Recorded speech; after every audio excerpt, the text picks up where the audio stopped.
थांब थोडं. एकदा एक तरुण मुलगा त्याच्या महत्त्वाच्या कामासाठी ट्रेन पकडायला स्टेशनवर धावत होता. शर्टाला घाम, चेहरा तणावाने भरलेला. तितक्यात त्याने एक म्हातारा माणूस पाहिला, स्टेशनच्या जिन्याजवळ बसलेला. त्याचं चप्पल तुटलं होतं. तो थांबला, क्षणभर विचार केला.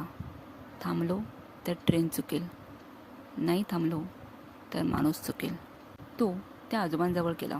त्याने सगळा प्रकार जाणून घेतला. त्याला जसे समजले की जे काही आजोबांबरोबर झाले ते ठीक नाही.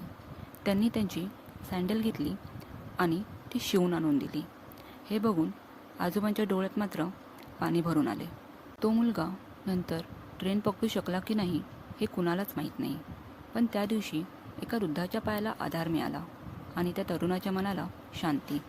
खरंच आज लहान मुले शाळेत धावत असतात, तरुण करिअरमध्ये धावतात, मध्यमवयीन जबाबदाऱ्यांमध्ये धावतात, वृद्ध लोक आठवणींमध्ये धावतात.